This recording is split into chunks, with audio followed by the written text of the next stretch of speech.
हर महादेव, जय भोलेनाथ। नमस्कार, मैं साधना पांडे मार्गदर्शन पे आपका स्वागत करती हूँ। व्रत रहते हैं नहीं रहते हैं, सारी चीज़ें आपकी मर्जी के ऊपर है। लेकिन आज के दिन हर घर हर परिवार में जो भी सनातन धर्म को मानने वाले हैं, 3 काम जरूर कर लीजिए। यदि जीवन में कोई लंबी समस्या चली आ रही है, जैसे संतान संबंधी समस्या, संतान ना होने की समस्या, बच्चे कहना नहीं मान रहे हैं, या फिर विवाह में बच्चों के बहुत ज़्यादा विलंब हो रहा है, घर में धन नहीं है, वास्तु दोष लगा हुआ है, पितृ दोष से पूरा परिवार एकदम तहस नहस होने की स्थिति आ गई है, तो आज एक काम अपने घर में ये 3 काम जरूर करें। हर परिवार में, मैं तो कहूँगी कि एकदम सीधे शब्दों में कहूँगी आपसे कि हर परिवार में ये 3 काम आप जरूर कर लीजिए। व्रत रखते हैं, बहुत अच्छी बात है, रखना चाहिए, अनिवार्य ही समझिए।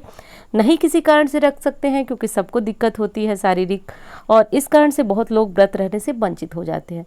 तो अब तो व्रत रहने से आप वंचित हैं, लेकिन ये काम कर लीजिए दोस्तों, पूरी दावे के साथ बता रही हूँ कि व्रत से भी अधिक पुण्य फलों के भागी बनेंगे आप। तो चलिए अब बात करते हैं दोस्तों कि जन्माष्टमी का पर्व आप कृष्ण जन्म कब कराएंगे, क्योंकि जन्माष्टमी में तो मतभेद हर बार होता है। इस बार भी है कि जन्माष्टमी जो है कब मनाई जाए।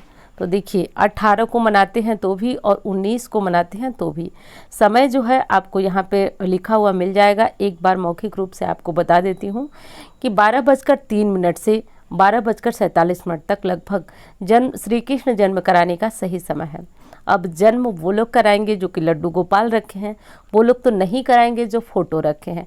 लेकिन जो फोटो रखे हैं वो पूजा उसी समय से स्टार्ट करेंगे, और जो श्री कृष्ण जी को पहले से फूलों में या फिर किसी भी तरह से छुपा करके रखे हैं अनाज में, वो लोग ज़रूर करें। और हाँ, जो लोग आज कुछ नहीं कर सकते हैं, एक वीडियो मेरी पूजा की गई है।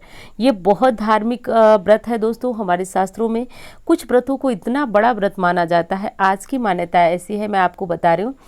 आज की मान्यता ऐसी है कि जब दुख से घनघोर काले बादल थे देवकी के, और तो उस समय क्या हुआ कि उस समय श्री कृष्ण ने जन्म लिया, और जन्म लेकर के सारे बंधन सारे दुखों को उनके दूर कर दिए, और कंस जैसे आतताई के ऊपर विजय प्राप्त किया।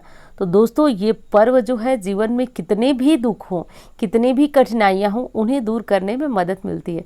बस समस्या क्या होती है, आपको लग रहा हो मैं इतनी बातें कर रही हूँ, हमारे जीवन में तो हम तो 10 साल से जन्माष्टमी मना रहे हैं, 20 साल से मना रहे हैं, कुछ भी नहीं हुआ। एक चीज़ समझिए आप, हमारे शास्त्र कहते हैं कि मानो तो दैव नहीं तो पत्थर। पूरे भगवान को ले लीजिए, पूरे शास्त्र को ले लीजिए, यदि आपका मन नहीं है तो सारी कोरी कल्पना है, कुछ भी नहीं है। लेकिन जिन्होंने विश्वास किया है उसका परिणाम वो लोग देखे हैं।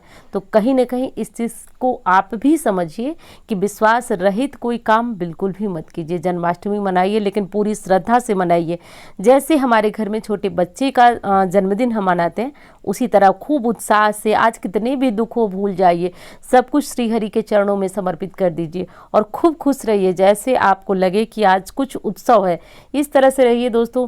दुनिया में मैं बता रही हूँ कि सच में भगवान आएंगे और आपके दुखों को दूर करेंगे। जैसे देवकी के दुख दूर किए, वासुदेव के दुख दूर किए, वैसे आपके दुख दूर करेंगे। तो अब देखिए, मैं यही सारी चीज़ें समझाने लगती हूँ, टॉपिक से हट जाती हूँ तो क्षमा कीजिएगा। एक चीज़ मैं बता दूं आपको कि आज के दिन और कुछ कर लेते हैं बहुत अच्छा है, नहीं कुछ कर पाते हैं तो आप ये 3 काम कीजिए। इसको मैं बताने के लिए बहुत ज़्यादा परेशान हूँ, आप सभी इस चीज़ को नोट कीजिएगा। आज के दिन अपने घर में जब श्री कृष्ण का जन्म करा लें। बहुत सारे प्रश्न आ रहे हैं कि जन्म हम कराएं कैसे, किस विधि से हम जन्म कराएं। तो देखिए, मैंने पूरी विधि आपको वीडियो डाल करके बताई है, ध्यान से सुनिएगा मेरी वीडियो को। तो पूरी विधि बताई है मैंने कि कैसे फोटो से कराएं, कैसे क्या करें, एक एक चीज़ मैं, गौरी गणेश बिना कैसे पूजा पूर्ण नहीं होती है, कैसे आप जन्माष्टमी 10 साल 20 साल से मना रहे हैं, आपका काम पूरा नहीं हो रहा है। तो एक बार उस वीडियो को देख लीजिएगा, आप समझ जाएंगे कि आपसे गलती कहाँ हो रही है। क्योंकि श्री कृष्ण जन्म कराने वाला, उनका उत्सव मनाने वाला, आज भी कलयुग में बहुत सारी समस्याओं से व्यक्ति मुक्त हो ही जाता है। तो चलिए मुख्य विषय की तरफ चलते हैं। और हाँ, ये मेरा नंबर है जिस पे किसी प्रकार का ज्योतिषीय सलाह, कुंडली वगैरह दिखाना हो दिखा सकते हैं। और इंस्टा पे, फेसबुक पे मुझे फॉलो कर लीजिए, वहाँ भी आजकल मैं एक्टिव रह रही हूँ। वीडियो वगैरह जो पूजा पाठ या इस तरह की वीडियो वो डाल रही हूँ, तो देखना हो तो आप लिंक में डिस्क्रिप्शन में मैं लिंक डाल दूँगी, देख लीजिएगा। अब चलिए बात कर लेते हैं कि क्या क्या आपको ज़रूर करना है। तो जिस विधि से आप श्री कृष्ण जन्म करा लेते हैं, उसके बाद आपको भी आपके घर में, मंदिरों में, जहाँ भी आपने देखा होगा, खूब ज़्यादा शंख की नाद होती है और घंटी टन टन टन टन टन। और दोस्तों, वो माहौल आप सभी को सच में रोमांचित कर जाता होगा। चाहे जितनी दुख हो, चाहे जितनी तकलीफें हो, आप भूल ही जाते होंगे। तो एक चीज़ आप भी ध्यान रखिएगा, आज आपको अपने घर में ये उत्सव ज़रूर मनाना है और खूब घंटी और शंख बजाना है। अब महिला पूछेंगी कि हम तो अकेले हैं, हम कैसे शंखनाद कर सकते? आप अकेली हैं तो मत बजाइएगा शंख, लेकिन घंटी बजा सकती हैं।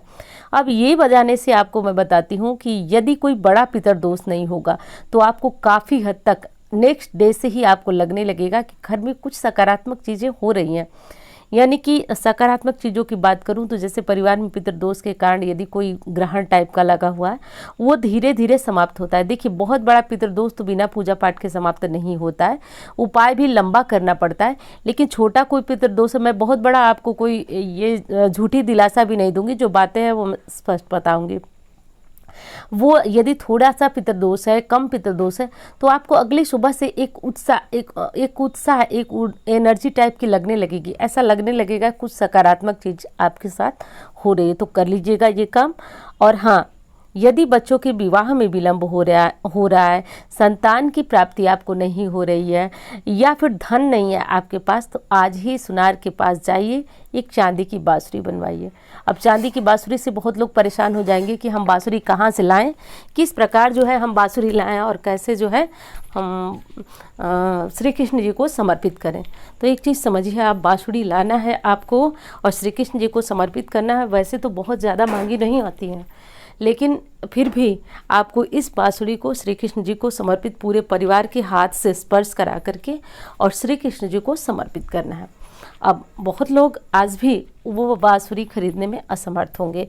यदि नौकरी नहीं मिल रही है, जीवन में कोई समस्या चल रही है, समझिए मेरी बात को, कोई भी समस्या चल रही है, तो आप ये बांसुरी पूरे परिवार के हाथ से, एक बार पूरे परिवार को इकट्ठा कर लीजिए, सबके हाथ से स्पर्श करा करके, और फिर बांसुरी श्री कृष्ण जी के फोटो, मूर्ति, जिससे भी आप पूजा कर रहे हैं, उनको सजाने के बाद वो बांसुरी समर्पित करें।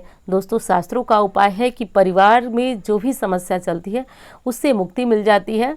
और हाँ, जिन बच्चों के विवाह में विलंब हो रहा है, वो राधे कृष्ण की जो साथ वाली फोटो मूर्ति होती है उनसे पूजन कराएं, उनको जल्दी से और योग्य जो उनके मन चाहे जीवन साथी की प्राप्ति हो जाती है। अगला उपाय और अंतिम उपाय मैं बता रही हूँ, जो कि आज हर घर में कर लीजिएगा। देखिए, कुछ प्रश्न आ रहे हैं मेरे पास कि हम जाकर मंदिर में पूजन कर सकते हैं या नहीं। देखिए, मंदिर में पूजन करना बेशक आपको अधिक फल देता है, ध्यान दीजिएगा मेरी बातों को। बेशक आपको बिना कहे सुने मैं कह सकती हूँ ज़्यादा फल देता है, लेकिन जो हमारे घर का दोष है वो कैसे जाएगा? क्योंकि रहना तो हमें घर में ही है। फल मिलता है, लेकिन घर के कुछ ऐसे दोष होते हैं, कुछ निगेटिविटी होती है जो जाती नहीं है।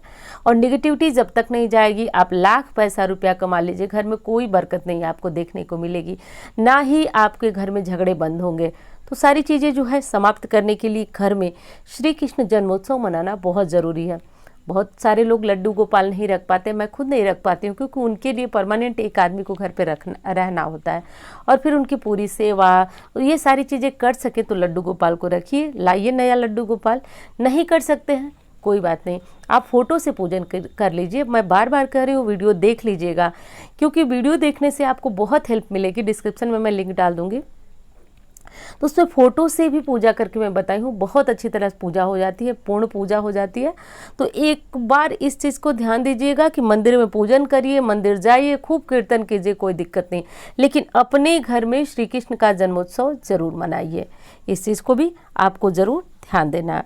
अब पारण किस समय आप करेंगे? 19 तारीख को व्रत रखते हैं तो आप सुबह 5 बजे के बाद जो है पारण कर सकते हैं। 20 को उठिए, नहाइए, धोइए और आप भगवान को भोग लगाइए, आरती कीजिए, कुछ दान निकालिए। दान में पूछा जा रहा है आपके प्रश्नों में कि क्या निकालें, तो देखिए सर्वश्रेष्ठ दान तो मैं आपको बताती हूँ, अनाज निकाल दीजिए, सबसे अच्छा और हर समय उपलब्ध रहने चीज़ है। तो कुछ अनाज निकाल लीजिए, आटा, चावल, दाल, जो भी चीज़ें आप दे सके अनाज निकालिए, उस पर कुछ न कुछ दक्षिणा रख दिया जाता है, जैसे कि जो आपकी सामर्थ्य है, मैं क्या बोलूँ, 10 11 रुपये, 21 रुपये, 51, 101, जो भी आपको लगे कि हो सकता है उतना आप रख लीजिए।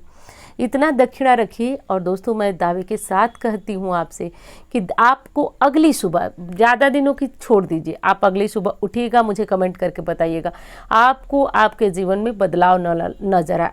कितने भी काले बादल घिरे हों, देवकी और वासुदेव से काले बादल आपके नहीं होंगे, उनसे बुरे दिन किसी के नहीं होंगे। लेकिन आप ऐसा करके देखिए, जीवन में बहुत ज़्यादा सकारात्मकता आएगी, जीवन बिल्कुल एकदम श्रीहरि के चरणों में चला जाता है। और जिन लोगों के ऊपर पितृदोष लगा हुआ होता है, उनके ऐसे करने से पितरों को मोक्ष मिलता है, पितरों को विष्णु लोक की प्राप्ति हो जाती है, विष्णु लोक में उन्हें स्थान मिल जाता है। तो बस ये 3 काम कीजिएगा, शास्त्रों का काम है, हर सनातन धर्मी के घर में ये काम होना चाहिए आज के दिन। तो दोस्तों, वीडियो कैसी लगी बताइएगा ज़रूर, और अच्छी लगती है तो लाइक कर लिया करें और चैनल को फटाफट सब्सक्राइब कर लीजिए, क्योंकि इस तरह की जानकारियाँ आपसे छूट जाएंगी। क्योंकि मेरी भी आदत समझिए, व्यस्तता समझिए, मैं वीडियो समय पे आपको दे नहीं पाती हूँ। तो इस कारण आप यदि सब्सक्राइब करके रखेंगे तो आपके पास नोटिफिकेशन जाएगी और मुझे भी अच्छा लगेगा। तो चलिए, मिलती हूँ इस तरह के वीडियो के साथ। धन्यवाद।